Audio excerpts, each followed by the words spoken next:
G'day guys, Josh here. Welcome to Rostermania Part 2. We've finally got the final little changes in Rostermania 2023. And there's been some very interesting changes overall. And god, the Brazilian Rostermania has gone absolutely psycho. Apparently there was a bidding war for Fallen. But let's get the final sides and the final ratings done as well.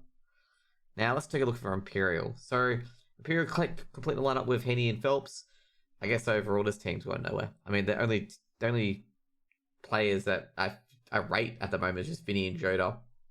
The rest of the team, Imperial is going to go flying backwards. I don't see any good for Imperial here. They just got basically pilfered for all of their good talent and just had to pick up scraps basically from Fluxo.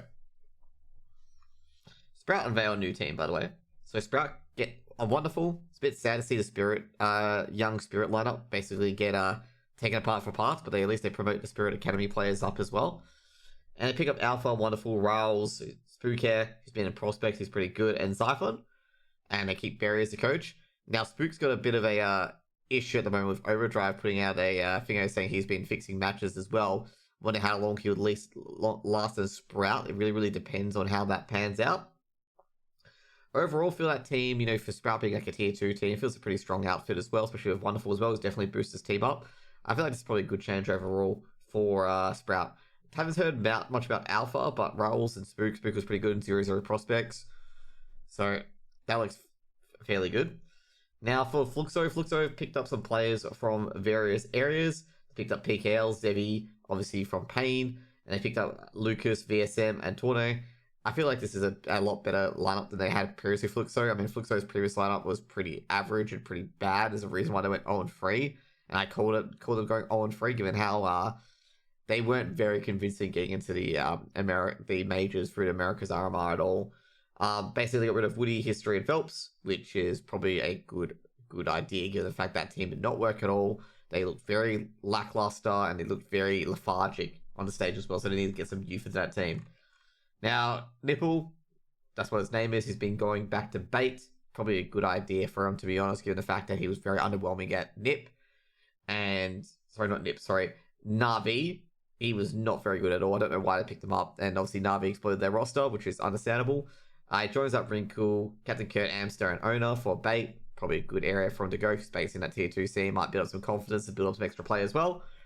We got Zevi departing Pain. We also got Cypher leaving into the breach as well. And obviously a whole bunch of stuff. Now we've got another stuff with 0-0 Nation. So 0-0 Nation, they basically pick up Nekez, and that's all they need to really do. 0-0 Nation didn't really have to move too much. Endpoint picked up Slend, and that's another Irish player picked up. Now they got Mighty Max, Surreal, Azuru, Heavy God, which is actually really good, and Slend. And many have wondered where Slend will end up next time in Rostermania. Probably end up at Ents, I reckon. So there's rumors that TSM are building a new team between Cypher, Inters, Jax, and the ex-Vitality coach, X2QZZZ. Not sure where that's going to happen yet, but not sure what the other players are going to be. Last time we talked about TSM, they wanted to pick up Dupreeh as well, which was very confusing, but at least the Cypher one is alright, and Inters as well is alright. But Jack's still not sure about that, okay? Even with the Vitality coach, not too sure about that either. Now, this one really caught me out of nowhere, okay? It's the Fnatic roster change. Fnatic basically picked up Dexter and Afro. And I think Kata has coached Dexter before, not to be too sure. And they kept Roy, Mezzi, and Crims. And they got rid of Nikodos and Fasha, which is understandably so. Now, Dexter gets given a second lifeline, probably taking over the IGL role, while Mezzi goes into more of a star player, which is great. I think it's good to see that Mezzi's realized he can't play both star player and IGL, so he's just gone for the star player role. Now, the good thing as well with Fnatic, that they realized that they need an aggressive AWPer. They can't have a passive AWPer if they're going to work under Dexter. So they brought in Afro, and Afro is a very good AWPer. It was a very good AWPer under, I believe, it was Falcons, Let me just confirm that. But he was with Falcons previously, now he's with Fnatic. Because I believe it was MBK code. He was just absolutely a gun, getting like 30 kills, 35 kills, and maps that just weren't favorable to him. And obviously Dexter need an IGL. The only really big IGL on the market is Dexter, unless you would play overs. Alexa B was already off the table. I don't think Fnatic would have been able to compete with Na'Vi to get Alexa B, but so be it. So Spirit basically promote their Academy trio, being Arthros, Donk, and Zontix. Kind of understandable. Spirit Academy being very good.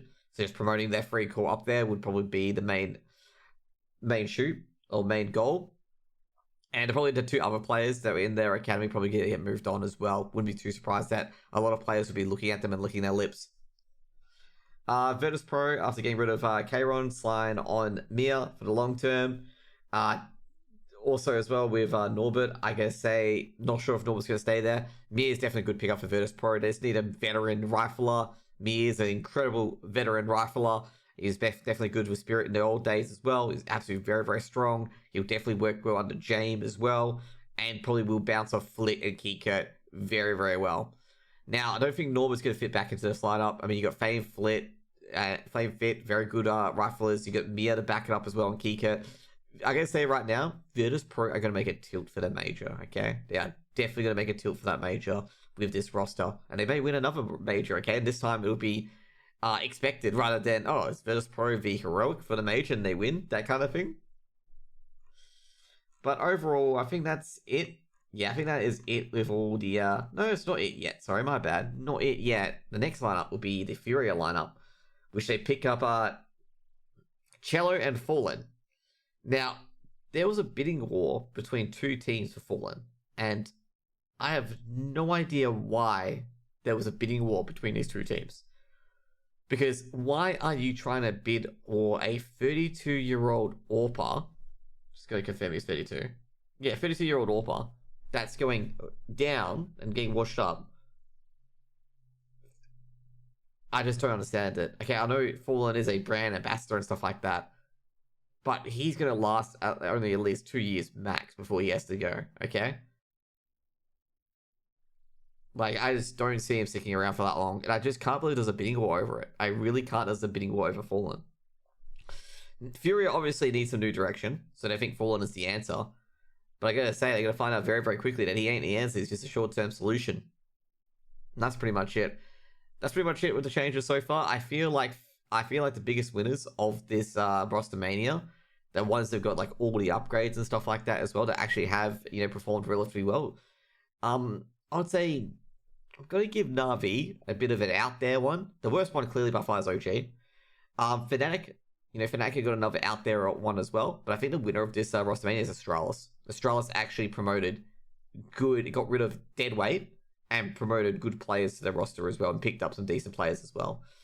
The only thing I would say is that maybe Buzz and Altex could switch. I don't know why Altex was benched over Buzz, to be honest. But Altex fits in. Buzz, he's not that great.